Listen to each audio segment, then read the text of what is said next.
साथियों प्रणाम। धैर्य एक महत्वपूर्ण गुण है। पुस्तक आपत्तियों में धैर्य गायत्री मंत्र के 2 अक्षर की व्याख्या आपको पढ़कर सुनाते हैं। लेखक हैं पंडित श्री राम शर्मा आचार्य। पृष्ठ 12। मित्रों, संसार में रहते हुए विपरीत परिस्थितियां अथवा आपत्तियां आना स्वाभाविक है। विशेषकर यदि हम कोई महत्वपूर्ण कार्य करना चाहते हैं तो उसमें अनेक कठिनाइयों का मुकाबला करना अनिवार्य ही समझना चाहिए। अनेक व्यक्ति ऐसे ही भय के कारण कभी किसी भारी काम में हाथ नहीं डालते। संभव है वे इस जीवन में आपत्तियों से बच जाएं, पर वे किसी प्रकार की प्रगति उन्नति भी नहीं कर सकते। और एक तत्वदर्शी की निगाह में उनका जीवन कीड़े मकोड़े से बढ़कर नहीं होता।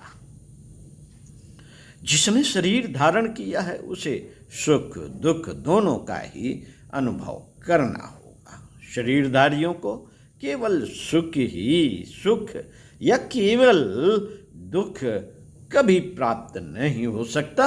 जब यही बात है कि शरीर धारण करने पर सुख दुख दोनों का ही भोग करना है, तो फिर दुख में अधिक उद्विग्न क्यों हुआ जाए।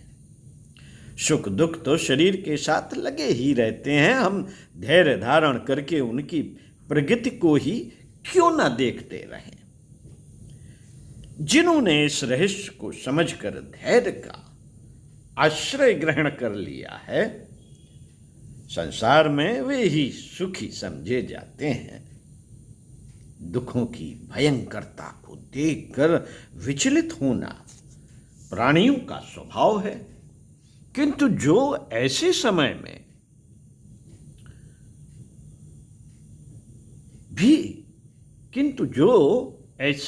में भी विचलित नहीं होते, वही पुरुष सिंह धैर्यवान कहलाता है। वही पुरुष सिंह धैर्यवान कहलाता है। आखिर हम अधीर होते क्यों हैं?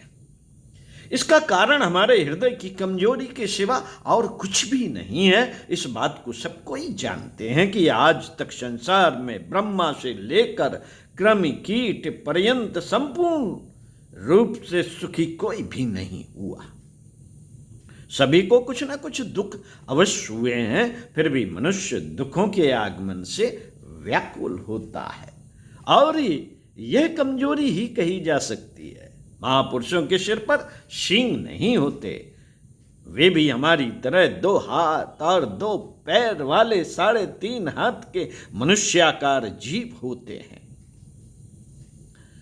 किंतु उनमें यही विशेषता होती है कि दुखों के आने पर वे हमारी तरह अधीर नहीं हो जाते। उन्हें प्रारब्ध कर्मों का भोग समझकर वे प्रसन्नता पूर्वक शयन करते हैं। पांडव दुखों से कातर होकर अपने भाइयों के दास बन गए होते। मोरध्वज पुत्र शोक से दुखी होकर मर गए होते। हरिश्चंद्र राज्य लोभ से अपने बचनों से फिर गए होते। श्री रामचंद्र वन के दुखों की भयंकरता से घबराकर अयोध्यापुरी में रह गए होते। शिवी राजा ने यदि शरीर के कटने के दुखों से कातर होकर कबूतर को बाज के लिए दे दिया होता तो इनका नाम अब तक कौन जानता। इनका नाम कौन जानता साथियों।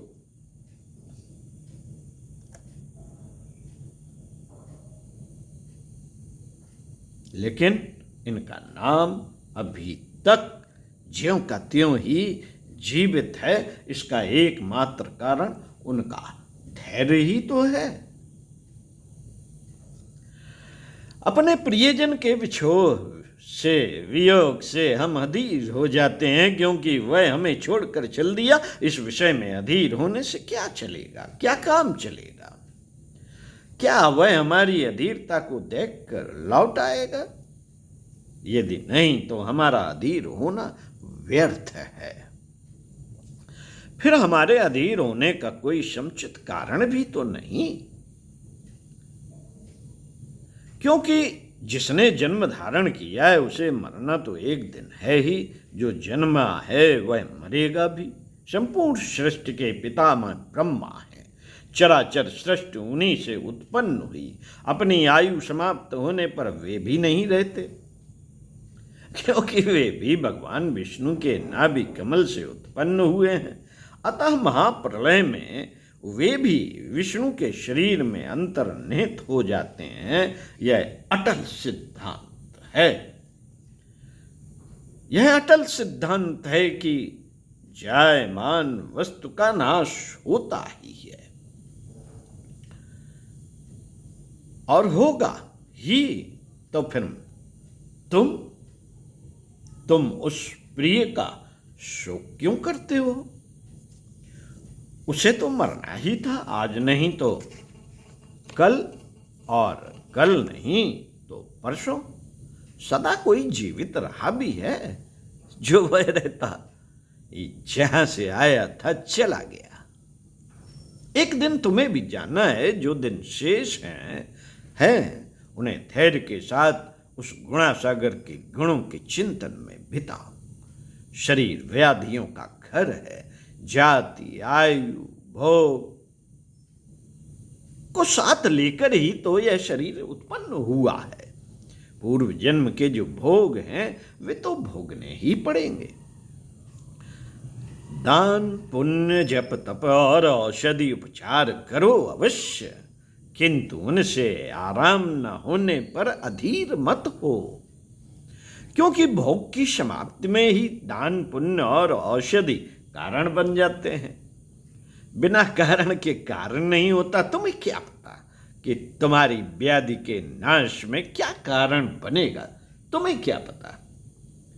इसलिए आर्य पुरुषों ने शास्त्र में जो उपाय बताए हैं उन्हें ही करो। साथ ही धैर्य भी धारण किए रहो। धैर्य से तुम व्याधियों के चक्कर से सुखपूर्वक छूट सकोगे।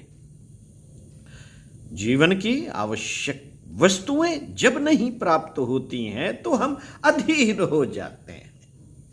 हाँ, घर में कल को खाने के लिए मुट्ठी भर अन्न नहीं है। स्त्री की साड़ी बिल्कुल चिथड़ा बन गई है। बच्चा भयंकर बीमारी में पड़ा हुआ है। उसकी दवा दारू का कुछ भी प्रबंध नहीं। क्या करूं? कहाँ जाऊं? इन्हीं विचारों में विकल हुए हम रात भर रोया करते हैं और हमारी आंखें सूज जाती हैं। हमारी आंखें सूज जाती हैं। ऐसा करने से न तो अन्न ही आ जाता है और न स्त्री की साड़ी ही नई हो जाती है। साथियों, बच्चे की भी दशा नहीं बदलती। सोचना चाहिए, हमारे ही ऊपर ऐसी विपत्तियां हैं। सो नहीं, ऐसा नहीं है। विपत्तियों का शिकार किसे नहीं बनना पड़ा।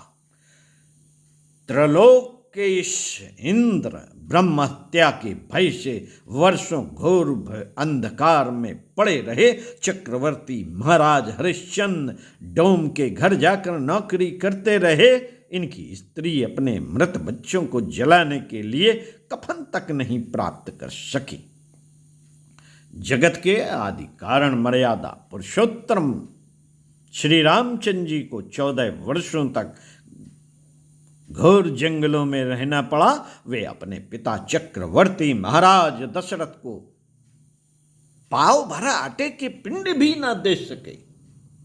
जंगल के इन गुदी फलों के पिंडों से ही उन्होंने चक्रवर्ती राजा की तृप्ति की। साथियों, शरीरधारी कोई भी ऐसा नहीं जिसने विपत्तियों के कड़वे फलों का स्वाद न चखा हो। सभी उन अवश्य प्राप्त होने वाले कर्मों के स्वाद से परिचित हैं। फिर हम अधीर क्यों? हमारे अधीर होने से हमारे आश्रित भी दुखी होंगे। इसलिए हम धैर्य धारण करके क्यों नहीं उन्हें समझाएं। जो होना है होगा। बस विवेकी और अविवेकी में यही अंतर है।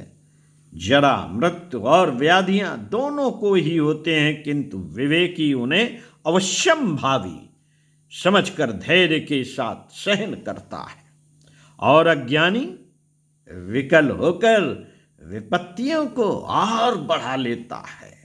महात्मा कबीर ने इस विषय पर क्या ही उपयुक्त बात कही है। ज्ञानी काटे ज्ञान से, अज्ञानी काटे रोए। मौत बुढ़ापा आपदा सब काहू को होए।